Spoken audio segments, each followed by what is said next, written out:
اللہ تبارک و تعالیٰ نے ہم سبوں کو ایمان جیسی دولت سے نوازا اور تمام برائیوں سے بچا کر اپنے پاک گھر میں دوگانہ ادا کرنے کے لیے اکٹھا فرمایا ہے۔ اللہ تبارک و تعالیٰ جب ساری کائنات کو بنایا اور جب انسانوں کی تخلیق کی تو اللہ تبارک و تعالیٰ نے انسانوں کی رشد و ہدایت کے لیے اور دنیا میں اچھے احکامات اور اچھے اعمال کرنے کے بعد اللہ تبارک و تعالیٰ یعنی اپنے سے ملاقات کے لیے طریقے بتلائے اور اللہ تبارک و تعالیٰ نے اپنے بندوں کے لیے 4 کتابیں نازل فرمائی۔ پہلی امتوں میں بھی اللہ تبارک و تعالیٰ آسمانی کتاب نازل فرمائے اور گاہے بگاہے جیسے جیسے ضرورت پڑتی رہی اللہ تبارک و تعالیٰ نے 4 آسمانی کتاب اور بہت سے صحائف بھی نازل فرمائے اور سبھی میں بتلا دیا کہ اللہ تبارک و تعالیٰ نے انسانوں کو پیدا فرمایا ہے تو اللہ تبارک و تعالیٰ اس کی رشد و ہدایت کے لیے اور انسانوں کی رہنمائی کے لیے اللہ تبارک و تعالیٰ نے ایک ایک احکام کو ایک ایک حکم کو کتابوں کے اندر صحیفوں کے اندر فرما دیا۔ کتنے چیزوں کے اندر ایمان رکھنا ہے اور کس کو حلال سمجھنا ہے، کون سی چیزیں حلال ہے، کون سی چیزیں حرام ہیں، کون سی چیزیں پاک ہے، کون سی چیزیں ناپاک ہے، اللہ تبارک و تعالیٰ نے ہر ایک چیز کو کھول کھول کر اپنے کلام مقدس میں بیان فرما دیا۔ اگر ہم اللہ تبارک و تعالیٰ کے بتائے ہوئے طریقے اور بتائے ہوئے احکامات کے مطابق عمل کرتے ہیں تو اللہ تبارک و تعالیٰ ہم سے خوش اور راضی ہوتا ہے اور اللہ کی رضا اور خوشنودی نصیب ہو جاتی ہے۔ اور لیکن اللہ تبارک و تعالیٰ نے جو احکامات نازل فرمائے اگر ہم نے اسے پسے پشت ڈال دیا، اللہ کے بتائے ہوئے طریقے کو نہیں اپنایا، اللہ کے رسول جناب محمد رسول اللہ صلی اللہ علیہ وسلم کے آنے سے پہلے جتنے انبیاء کرام علیہم السلام کو بھیجا اللہ تبارک و تعالیٰ نے انہیں بھی کتابوں اور صحائف سے نوازا ہے۔ اگر ان صحیفوں اور کتابوں پر ہم نے عمل کے بجائے اگر ایمان نہیں رکھا تو اللہ تبارک و تعالیٰ ہمیں دائرۂ اسلام سے خارج فرما۔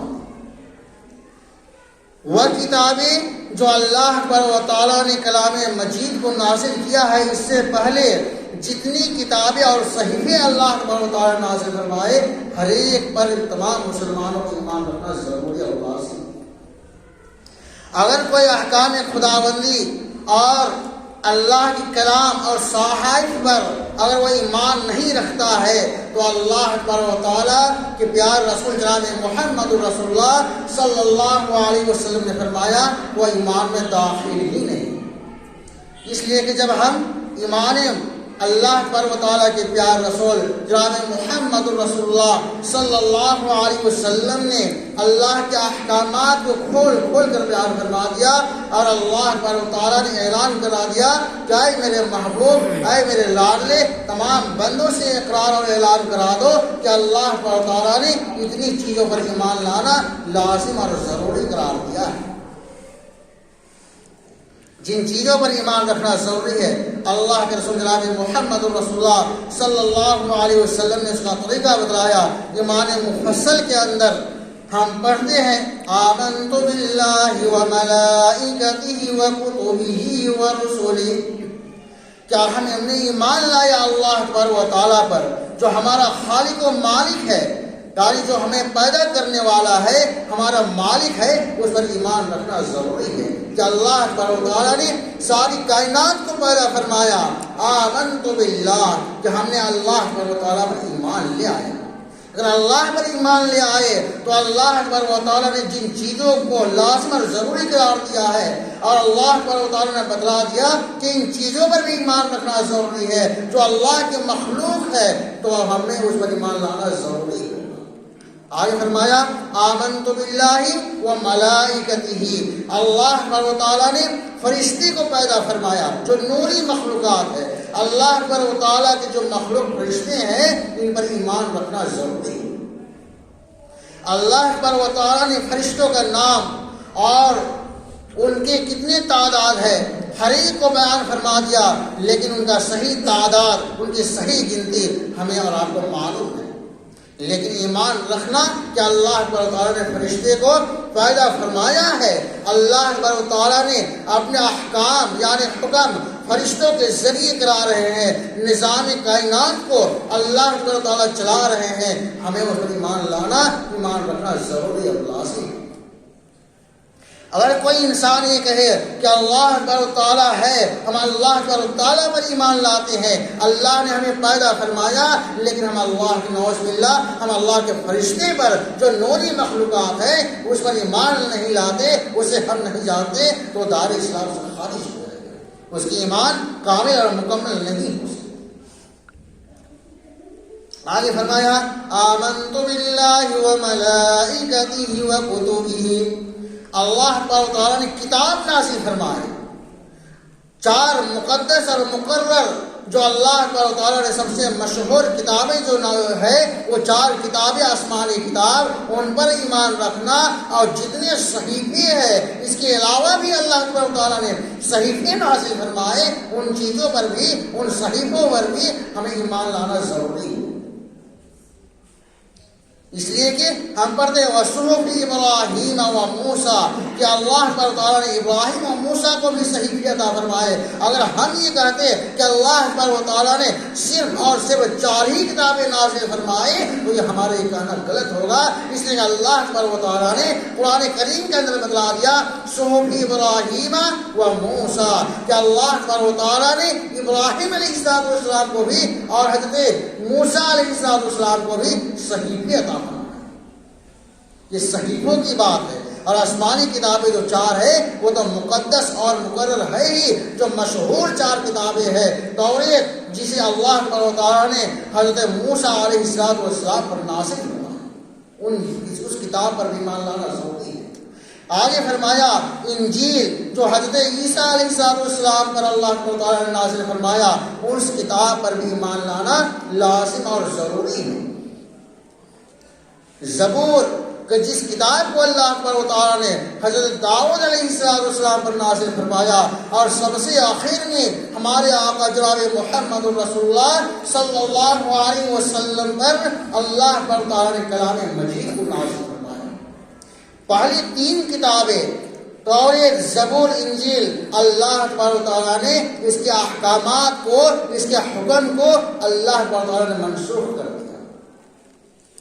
اور احکام خداوندی کو لازم اور ضروری کر دیا۔ اگر کوئی انسان یہ کہے کہ اللہ تعالیٰ نے آسمانی چار کتابیں نازل فرمائے، ہم توریت پر عمل کریں گے، ہم انجیل پر عمل کریں گے، ہم زبور پر عمل کریں گے، اور اللہ تعالیٰ نے جو سب سے آخر کو اس کتاب کو نازل فرمایا اس پر ہم عمل نہیں کرتے، تو میرے ساتھیوں وہ ایمان سے خارج ہو جائے۔ کتنی باریکی ہے۔ اب ایمان رکھنا ضروری، لیکن اس پر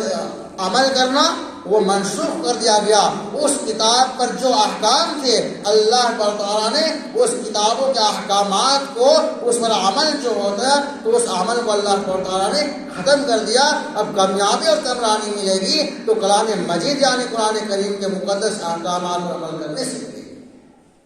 اگر کوئی عیسائی، کوئی یہودی، کوئی داؤدی یہ کہے کہ ہم اللہ کے نبی حضرت عیسیٰ علیہ السلام پر ایمان لائے، اور کوئی یہودی یہ کہے کہ ہم عیسیٰ حضرت موسیٰ علیہ السلام پر نازل ہونے والی کتاب پر ایمان لائے اور حضرت موسیٰ علیہ السلام پر ایمان لائے، کوئی داؤدی یہ کہے کہ ہم زبور پر عمل کرتے ہیں، حضرت داؤد علیہ السلام پر ایمان لائے، ایمان لانا ضروری، لیکن کوئی کہے کہ ہم اسی پر عمل کرتے اور کلام مجید پر عمل نہیں کرتے تو ایمان میں داخل ہی نہیں ہوگا۔ کتنی بات ہے۔ اگر کوئی یہ کہے کہ ہم حضرت عیسیٰ علیہ السلام پر احکامات پر عمل کرتے ہیں، موسیٰ علیہ السلام کے احکامات پر عمل کرتے ہیں، حضرت داؤد علیہ السلام کے احکامات پر عمل کرتے ہیں، حضرت داؤد علیہ السلام، حضرت موسیٰ علیہ السلام، حضرت عیسیٰ علیہ السلام وہ براہ راست حضور پاک صلی اللہ علیہ وسلم کے نقش قدم پر چلے اور قرآن مجید پر عمل کرے، تو یہ عمل کرنا یہ کافی نہیں ہوگا، بلکہ براہ راست اس میں کوئی واسطہ نہیں، ڈائریکٹ اللہ اکبر و تعالیٰ کی کلام مجید پر عمل کرنا ہوگا، تب جا کر ایمان کامل اور مکمل ہو۔ اس لیے فرمایا کہ سارے لشکر مل کر یہ کہے کہ ہم عیسیٰ کا لشکر ہے، ہم موسیٰ کا لشکر ہے، ہم داؤد کا لشکر ہے، ہم ان لوگوں پر ایمان لاتے ہیں، اور یہ سب تمام انبیاء، حضرت موسیٰ علیہ السلام، حضرت عیسیٰ علیہ السلام، حضرت داؤد علیہ السلام، یہ اللہ کے نبی خاتم الانبیاء جناب محمد رسول اللہ صلی اللہ علیہ وسلم پر ایمان لاتے ہیں، اور ہم ان کے ذریعے سے ایمان لاتے ہیں، تو یہ کافی نہیں ہوگا، بلکہ براہ راست اللہ تعالیٰ کے احکامات پر عمل کرنا اور ایمان لانا ضروری ہے۔ وَرُسُلِهِ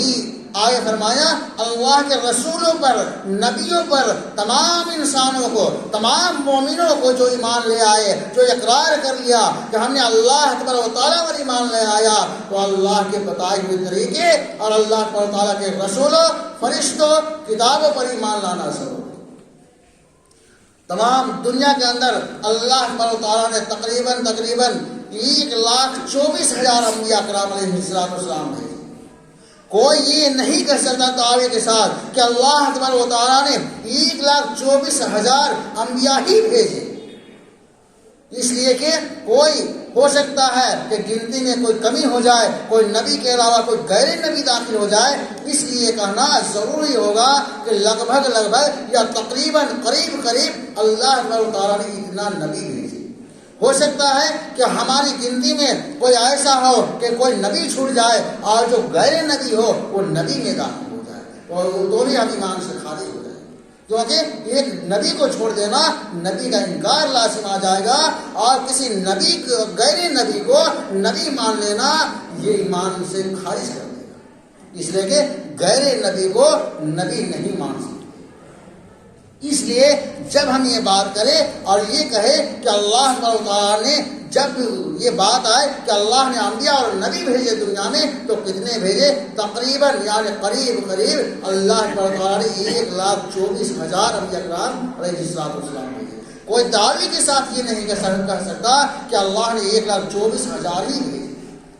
اس لیے کہ ہماری گنتی میں کمی بیشی ہو سکتی ہے، ہم گننے میں کم کر دیں، ہو سکتا ہے کوئی نبی چھوٹ جائے اور کوئی غیر نبی داخل ہو جائے، اور ہماری اس گنتی کی وجہ سے ہم ایمان سے خارج ہو جائیں۔ آگے فرمایا اللہ تعالیٰ جو تقدیر بنائے ہیں، اچھی بری تقدیر جو ہے اللہ تعالیٰ کی طرف سے ہے، اس پر ایمان لانا بھی ضروری ہے، اور مرنے کے بعد دوبارہ اٹھائے جانے پر ہمیں ایمان رکھنا ضروری ہے۔ اس لیے کہ اللہ تعالیٰ نے ہمیں پیدا فرمایا ہے، تو مرنے کے بعد دوبارہ اللہ تعالیٰ کے یہاں حساب دینا پڑے گا اپنے کیے ہوئے اعمال کا۔ اس لیے فرمایا فَمَن يَعْمَلْ مِثْقَالَ ذَرَّةٍ خَيْرًا يَرَهُ وَمَن يَعْمَلْ مِثْقَالَ ذَرَّةٍ شَرًّا يَرَهُ۔ اگر ہم کوئی برائی کیے ہوں گے دنیا کے اندر، تو اللہ تعالیٰ کے سامنے پیشی ہوگی، اور ایک رائے کے داری کے برابر برائی کیے ہوں گے تو اللہ تعالیٰ کے سامنے اس کا حساب دینا ہوگا۔ اور اگر کوئی اچھائی کیا ہوگا تو اللہ تعالیٰ اس کے سامنے اس کا رجسٹر کھول دیں گے اور فرمائیں گے اے میرے بندے، اے میرے لاڈلے، اللہ تعالیٰ نے تمہیں پیدا فرمایا اور تم نے اللہ کے احکامات کو بجا لایا، اللہ کے بتائے ہوئے طریقے پر عمل کیا، اللہ تعالیٰ نے تم سے خوش ہو گیا، اللہ تعالیٰ تم سے رضا جوئی نصیب ہوئی، اور اللہ تعالیٰ تمہارے لیے جہنم کے راستے کو سے بچا کر جنت کا دروازہ کھول دیا۔ یہ کب ہوگا؟ جب اللہ تعالیٰ کے احکامات پہ ہم چلیں گے اور ایمان کامل رکھیں گے۔ اللہ تعالیٰ ساری دیے ہوئے اعمال، دنیا میں جتنی چیزیں ہیں، اللہ تعالیٰ نے انسانوں کی ضروریات کے لیے، انسانوں کی ضروریات کے لیے کہ جو ضرورت پڑے وہ اس کو استعمال میں لائے، اللہ تعالیٰ نے چیزوں کو پیدا فرمایا، گلے پیدا فرمائے۔ آج ہم ہر چیز غلہ اگاتے ہیں، ہر چیز کو کھانے کے لیے اللہ تبارک تعالیٰ نے بتلایا، لیکن اس کا طریقہ یہ بھی بتلایا کہ اے لوگوں، اللہ تبارک تعالیٰ نے تمہیں مال دیا ہے، دولت دیا ہے، تو اللہ کے راستہ میں بھی خرچ کرو، اور باطل طریقے سے غیروں کے مال کو باطل طریقے سے استعمال نہ کرو۔ کسی کے یہاں کسی کا احکامات، صحیح احکامات کو چھپا کر کے، جو اللہ کے کلام میں جو احکام اللہ نے نازل فرمائے اس احکام کو چھپا کر غلط فیصلے فرما کر کے تم اللہ کا دیے ہوئے غلے اور اللہ کے مال، جو اللہ تعالیٰ نے کسی کو مال دیا ہے، اس مال کو باطل اور غلط طریقے سے استعمال نہ کرو۔ اس لیے اللہ تعالیٰ نے فرمایا یا ایھا الذین آمنوا ان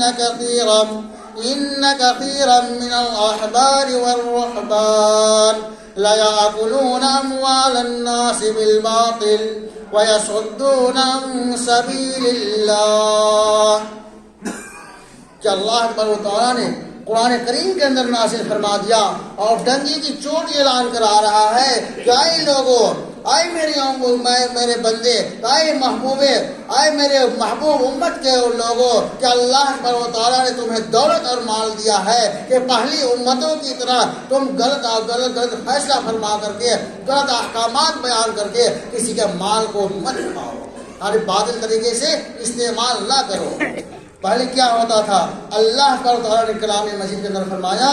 ان کثیرا من الاحبار والرهبان۔ احبار سے مراد ہے کہ یہودی اور عیسائی علماء، یعنی ان کے پادری لوگ۔ پہلے ہوتا تھا کہ اللہ تعالیٰ نے اس امت سے پہلے بڑے بڑے مشائخ جو یہودی عالم ہوتے تھے، عیسائی عالم ہوتے تھے، وہ لوگ غلط فیصلہ کیا کرتے تھے۔ کوئی احکامات لے کر رہا تھا، کوئی فیصلہ لے کر رہا تھا کہ اے اللہ کے بندے، کہ اے اللہ کے بندے، اللہ تعالیٰ کا یہ احکام کے مطابق یہ فیصلہ فرما دیجئے، تو کسی کا غیر طریقے سے، غلط طریقے سے مال لے کر جو حکم ہوتا، جو اس توریت کے اندر، زبور کے اندر جو اللہ نے حکم نازل فرمائے، وہ اس سے ہٹ کر فیصلہ فرما دیتے، اپنے خواہش نفس کے مطابق فیصلہ فرماتے اور کہتے کہ یہ اللہ تعالیٰ نے فیصلہ نازل فرمایا۔ یہ کون کیا کرتا تھا؟ یہودی علماء، عیسائی علماء۔ اس لیے فرمایا ان کثیرا من الاحبار والرهبان ویصدون عن سبیل اللہ، اور صحیح راستے سے، اللہ کے راستے سے، جو اللہ کے احکامات ہیں اس سے روکتے تھے کہ اگر یہ صحیح چیز کو سمجھ لے گا، صحیح احکامات کو سمجھ لے گا، اللہ کا جو حکم ہے اس کو سمجھ لے گا، تو ہماری کھانا خوراکی کیسے چلے؟ اس لیے وہ غلط فیصلہ دیا کرتے تھے اور یہ کہتے تھے کہ یہ اللہ کی طرف سے۔ اور جو ان پڑھ جاہل قسم کے لوگ ہوا کرتے تھے، جو پڑھے لکھے نہیں ہوتے تھے، وہ اسی کے پیروی کیا کرتے تھے اور اپنا دولت اور مال اسے دیا کرتے تھے۔ اس لیے اللہ تبارک و تعالیٰ نے فرمایا لَيَأْكُلُونَ أَمْوَالَ النَّاسِ بِالْبَاطِلِ، کہ کسی کا مال، غیروں کا مال غلط طریقے سے استعمال نہ کرو، غلط طریقے سے نہ کھاؤ۔ کہ بہت سے یہودی علماء اور مشائخ جو ہوتے تھے وہ غلط طریقے سے لوگوں کا مال کھایا کرتے تھے، غلط فیصلہ دیا کرتے تھے اور صحیح راستے سے روکا کرتے تھے۔ اس لیے فرمایا اللہ تعالیٰ نے لَيَأْكُلُونَ أَمْوَالَ النَّاسِ بِالْبَاطِلِ وَيَصُدُّونَ عَن سَبِيلِ اللَّهِ فَبَشِّرْهُم بِعَذَابٍ أَلِيمٍ۔ کہ اللہ تبارک و تعالیٰ فرما رہا ہے کہ اے لوگوں، اے میرے بندے، کہ اللہ تبارک و تعالیٰ نے تمہاری آنکھیں کھول دی، تم خواب غفلت میں نہ پڑے رہو۔ اللہ تبارک و تعالیٰ نے ڈنگے کی چوٹ قرآن کریم کے اندر اعلان فرما دیا کہ غلط طریقے سے مال استعمال کرنے والا، لوگوں کا مال غلط طریقے سے، باطل طریقے سے استعمال کر کے کھانے والے کے لیے اللہ تبارک و تعالیٰ نے فرمایا، اللہ کے رسول جناب محمد رسول اللہ صلی اللہ علیہ وسلم کو مخاطب کرتے ہوئے تو ان کے لیے خوشخبری سنا دیجیے کس چیز کا؟ دردناک عذاب۔ خوشخبری تو اچھی چیزوں کی دی جاتی ہے، لیکن اللہ تعالیٰ یہاں جہنم کی خوشخبری دینے کو کہا ہے۔ یہ کیا ہے؟ خوشخبری کسی چیز کی دی جاتی ہے تو اچھی چیز کی خوشخبری دی جاتی ہے، لیکن اللہ تعالیٰ فرما رہے ہیں کہ خوشخبری کیا سنا دیجیے؟ دردناک عذاب کا خوشخبری سنا دیجیے۔ یہ کیا خوشخبری؟ اللہ تبارک تعالیٰ نے استہزاء کے طور استعمال کیا کہ جو ایسے لوگ ہیں جو اللہ کے احکامات کو چھپاتے ہیں، اللہ تبارک تعالیٰ کے احکامات سے ہٹ کر غلط فیصلے فرماتے ہیں، اللہ تبارک تعالیٰ فرما رہے ہیں کہ اے لوگوں، اس امت پر اور قیامت تک آنے والے لوگوں کے لیے یہ حکم ہے اور یہ طریقہ رہا ہے، جو غلط فیصلہ کرے گا، غلط طریقے سے مال کھائے گا، سودی کاروبار باری کر کے مال کھائے گا، اللہ تبارک تعالیٰ فرما رہے ہیں فبشرہم بعذاب علیم، کہ ایسے لوگوں کے لیے دردناک عذاب سنا دیجیے، کی خوشخبری سنا دیجیے۔ کیا خوشخبری؟ ایسی عذاب کہ دہتے ہوئے شعلے ہوں گے، پہاڑ جیسے انگارے ہوں گے، اللہ تبارک و تعالیٰ ایسے لوگوں کو اس جہنم میں ڈالے گا۔ یوم یحمى علیہا فی نار جہنم، آگے دوسری جگہ فرمایا والذین یکنزون الذهب والفضہ، اللہ تعالیٰ فرما رہے ہیں اور ان لوگوں کو جو مال جمع کرتے ہیں، سونے چاندی جمع کرتے ہیں، ان کی گنتی کرتے ہیں، اللہ کے راستہ میں خرچ نہیں کرتے ہیں، ولا ينفقونها فی سبیل اللہ فبشرهم بعذاب علیم، اللہ تعالیٰ فرما رہے ہیں ایسے لوگ جو مال کو جمع کر کے رکھتے ہیں، سونے چاندی جمع کر کے رکھتے ہیں، اس کے زکات نہیں نکالتے، غریبوں کا حق دباتے ہیں، تو اللہ تعالیٰ فرما رہے ہیں ایسے لوگوں کے لیے دردناک عذاب کی خوشخبری سنا۔ آج اللہ نے ہمیں غلہ دیا ہے، مال دیا ہے، دولت سے نوازا ہے، میرے عزیز ساتھیوں، غریبوں کا حق ہے ہم پر کہ اللہ تبارک تعالیٰ کے راستے میں اپنا مال خرچ کرے، اللہ تبارک تعالیٰ کے رضا جمعی کے لیے، بندوں کے خوش کرنے کے لیے نہیں بلکہ اللہ کے خوش کرنے کی نیت ہو، تو اللہ تبارک تعالیٰ دنیا میں بھی سرخروئی عطا فرمائے گا اور آخرت میں بھی سرخروئی عطا فرمائے گا۔ ورنہ یہ مال اللہ تعالیٰ نے فرمایا یوم یحمى علیہا، کہ جس دن اللہ تعالیٰ اگر اللہ کے راستے میں خرچ نہیں کرو گے، اللہ تعالیٰ اس مال کو، سونے چاندی کو اللہ تعالیٰ جہنم میں تبائے گا، اور اس کے ذریعے سے فرمایا فتقوی بہا جباہہم، اللہ تعالیٰ ایسے لوگوں کو جو مال جمع کر کے رکھتا ہے، اللہ کے راستہ میں خرچہ نہیں کرتا، اللہ تعالیٰ اس مال کے ذریعے کل قیامت کے دن اس کے پیشانی کو ڈسیں گے۔ اس لیے فرمایا فتقوی بہا جباہہم وجنوبہم وظہورہم، کہ جب کوئی غریب آ جاتا ہے کسی مالدار کے پاس، کسی دولت کے من کے پاس، تو میرے عزیز ساتھیوں وہ دائیں بائیں دیکھنے لگتا ہے کہ ہم اسے نظر چرا کر کے، اسے بچ کر کے چلے جائے، اور اس کا چہرے پر بل آ جاتا ہے کہ یہ کیوں میرے پاس آ گیا، کہ میں اتنی مشقت کے ساتھ مال جمع کیا اور میرے پاس مانگنے کے لیے آ گیا، اس کے پیشانی پر بل آ جاتا ہے، پریشان ہو جاتا ہے، دائیں بائیں دیکھنے لگتا ہے، تو اللہ تعالیٰ نے فرمایا فَتُقْوَى بِهَا جِبَاهُهُمْ وَجُنُوبُهُمْ، اس کے کمر کو داغا جائے گا، اور آگے فرمایا وہ ظہورہم، اس کے پیٹھ کو داغا جائے گا، اس لیے کہ جب سائل سوال کرتا ہے تو دائیں بائیں دیکھنے کے بعد وہ اس کے طرف پیچھے مڑ جاتا ہے اور یہ سوچتا ہے کہ اب یہ ہم سے نہیں مانگے گا، اس لیے فرمایا اس کے پیشانی کو داغا جائے گا اس مال کے ذریعے سے جس کو وہ